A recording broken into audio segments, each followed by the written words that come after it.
and welcome back to Gravity Girls. Today we are in the Gravity Girls workshop, aka my dad's workshop. And even with coronavirus, we've had a great start to the 2021 ski season, which means it's time for some ski maintenance, especially since I scored myself some new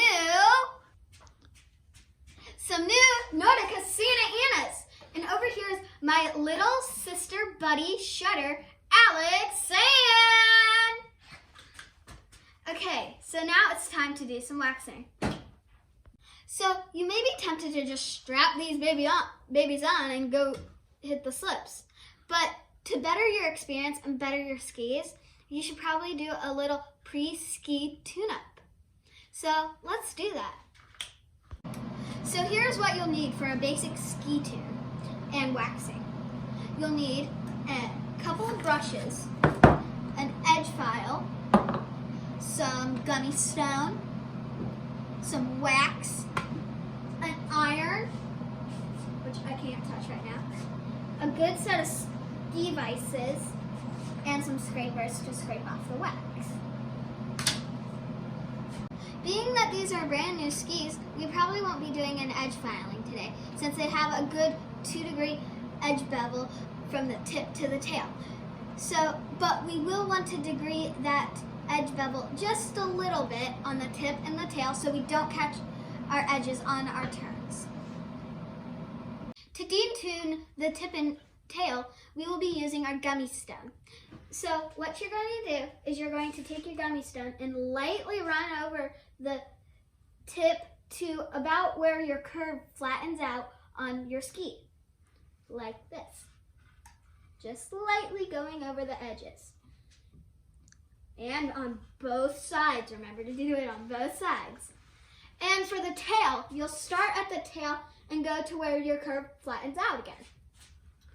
And what we're doing this for is so when you're switching back from your turns, your tip and tail edges don't catch. Because if that happens, it will feel like the snow is grabbing your ski and not wanting to release. By detuning your tip and your tail, you are allowing your tips and tails to release at the right time when you're switching back from your turns. When you have a really sharp tip and tail, it will feel like the snow's grabbing onto your skis and not letting you switch back from your turns. By doing the detune, that won't happen. And if these were skis we've already been using, we'd start off with our #1 brass bristle brush. That's really hard to say. So what you do is you go from your tip all the way down to your tail, putting pressure on to your base.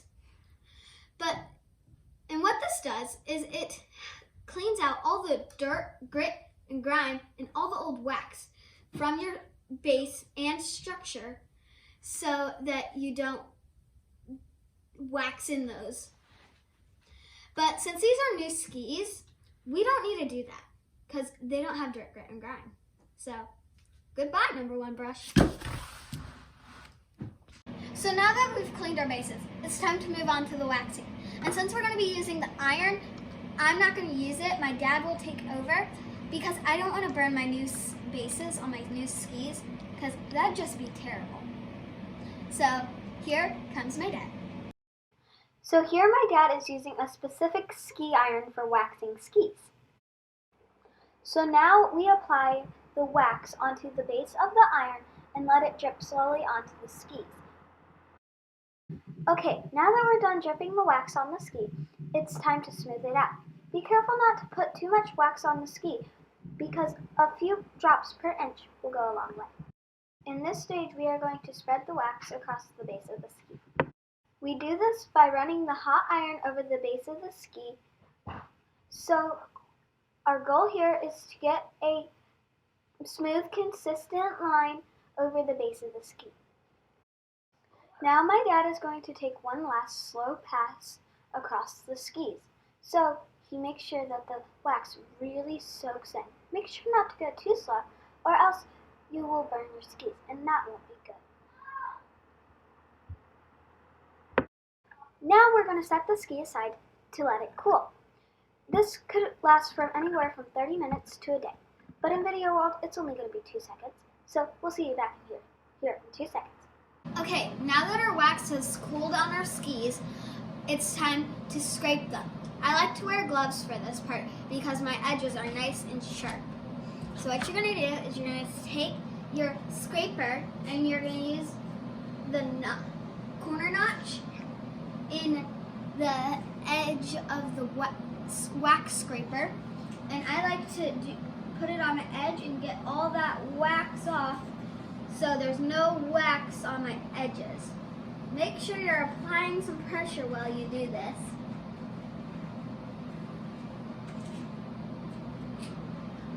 We're going to go from tip to tail. You never go tail to tip.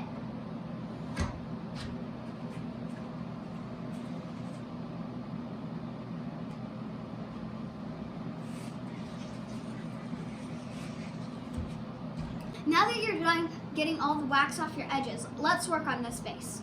So what I like to do is I like to take a little bit bigger scraper and hold it right here in my palms, facing inwards, and put a little bit of pressure with my thumbs and just make it one continuous scrape from tip to tail.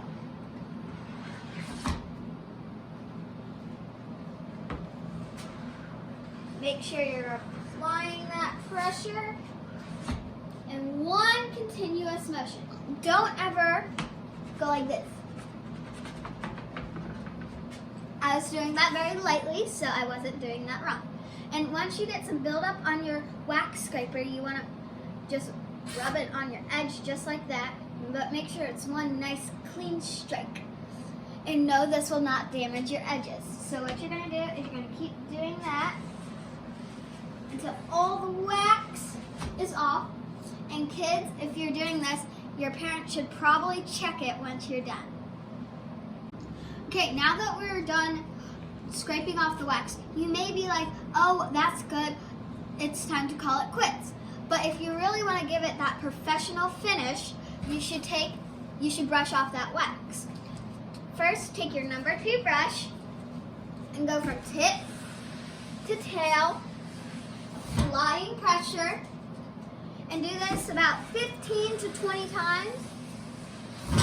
And what this will do is this will get all that extra wax out of your structure, so when your skis are going over the snow and it's melting, it will create that hydroplex between your ski and the snow. Hydroplane, I mean.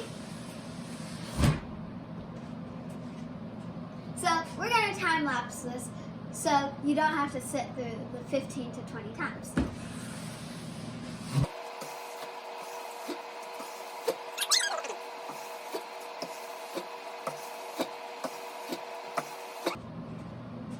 Okay, now that we're done with our number 2 brush, we're going to do that all over again with our finishing brush, just to give it that nice finishing polish. 15 to 20 times again.